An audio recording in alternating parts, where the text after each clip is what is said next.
The two people I loved the most, my wife Emily and my younger brother Jason, stabbed me in the back in the worst way possible. The landlord's secret. The first time Emma saw the house on Willow Lane, she thought it was perfect. Too perfect, really. The Victorian duplex stood at the quiet end of the street, its faded blue shutters and wraparound porch giving it an air of forgotten charm. The rent was suspiciously low for such a spacious place. 2 bedrooms, a fireplace, an actual backyard. But after months of searching, Emma and Jake were desperate to move out of their cramped apartment. When they'd seen the listing online, the photos had looked almost too good to be true. Now, standing in the overgrown front yard with the key in her hand, Emma couldn't shake the feeling that there was a catch.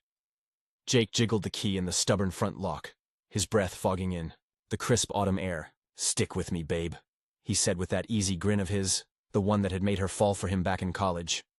"We'll get this place whipped into shape in no time." The lock finally gave with a groan, and the door swung open, revealing a dim interior that smelled faintly of old wood and something else. Something Emma couldn't quite place. Mildew, maybe? Or dust? Or time itself? Sunlight streamed through the bay windows as they stepped inside, illuminating the scuffed hardwood floors and the peeling wallpaper in the hallway. The house had clearly been neglected, but there was something undeniably charming about it. The living room was spacious, with a brick fireplace that looked original to the house. The kitchen, though outdated, had a large farmhouse sink and a window that overlooked the backyard. "It's got potential," Jake said, running a hand along the mantel. Emma nodded, but her attention was caught by the way the floorboards creaked underfoot, the way the light flickered in the hallway. Little things. Things that could be fixed. A throat cleared behind them. Emma turned to see a man standing in the doorway, silhouetted by the afternoon sun. "You must be the Carters." He stepped inside, and the first thing Emma noticed was how he carried himself, like a man who was used to being in charge. Late 50s maybe, with salt and pepper hair and a carefully pressed button down beneath his wool coat. His smile was polite, but his eyes, sharp and assessing, lingered on her. "Just a beat too long. I'm Robert Donovan," he said, extending a hand. "Your landlord." Jake shook it first. "Jake Carter. This is my wife, Emma." Mr. Donovan turned to her, and when his fingers closed around hers, his grip was firm, warm. His thumb brushed lightly over her knuckles before he let go. "Welcome," he said, his voice smooth. "I hope you'll be happy here." Something about the way he said it, the weight behind the words, made the back of Emma's neck prickle. The first few weeks passed without incident. Mr. Donovan was, by all accounts, the perfect landlord. When the kitchen faucet started leaking, he fixed it within hours of her mentioning it. When the porch light flickered, he replaced it before she even had to ask. He was attentive, almost to a fault. And then there were the gifts. A basket of fresh apples appeared on their doorstep one evening. A note tucked between them. From the tree out back. My late wife's favorite. Emma had hesitated before bringing them inside. It was kind, sure, but something about it felt personal. Jake had just shrugged and taken a bite. "Free food," he said, grinning. "Can't complain about that."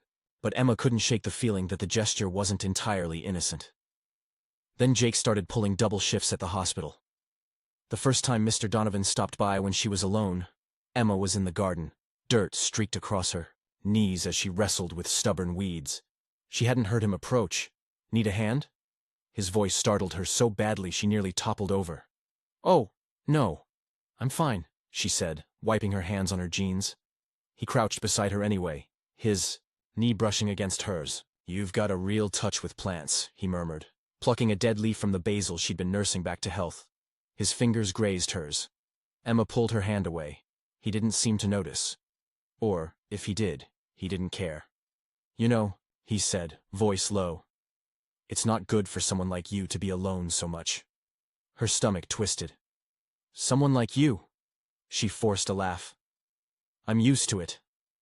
Mr. Donovan studied her for a long moment before standing. "Well," he said, brushing dirt from his slacks, "if you ever need company, you know where to find me." And then he was gone, leaving Emma kneeling in the dirt, her heart pounding like she'd just escaped something. The knocking came late. Emma had been dozing on the couch, a book splayed across her chest, when the sound jolted her awake. For a disoriented second, she thought it was Jake. Maybe he'd forgotten his keys. But then she remembered. He was on night shift. He wouldn't be home until morning. The knock came again. Sharper this time. She padded to the door, peering through the peephole. Mr. Donovan stood on the porch, his silhouette haloed by the flickering streetlight behind him. Emma hesitated. It was past 11. "Everything okay?" she called through the door. "Just checking in," he replied, his voice muffled but calm. Saw the lights were still on. Her fingers hovered over the lock.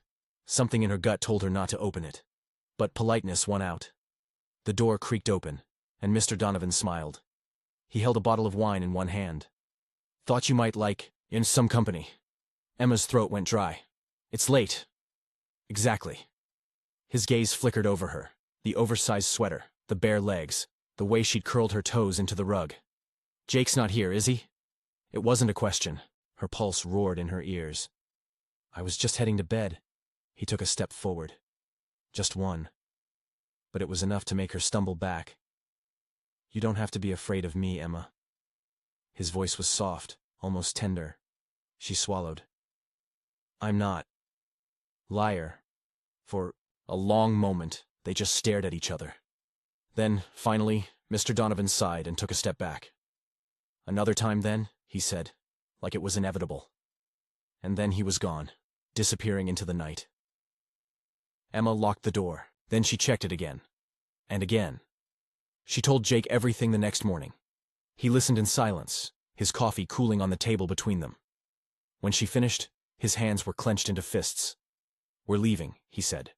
Just like that. No arguments. No hesitation. Emma wanted to cry with relief. They packed in a frenzy, throwing clothes into suitcases, leaving behind anything that wouldn't fit in the car. Emma didn't care. None of it mattered. Not the dishes. Not the furniture. Not the damn garden she'd worked so hard on. All that mattered was getting out. Mr. Donovan found them as they were loading the last box into the trunk. Going somewhere? Jake stepped between them. His voice, dangerously calm. "Stay away from my wife." For the first time, Mr. Donovan's mask slipped. His jaw tightened, his eyes darkening with something ugly. But he didn't try to stop them. As they pulled away, Emma didn't look back. They found a new place across town. This landlord was a faceless corporation. No surprise visits, no gifts, no lingering touches. Emma slept easier. But sometimes, in the dead of night, she'd wake to the sound of knocking. And for one heart-stopping second, she'd wonder if he'd found them. Then she'd remember. They were safe now, weren't they?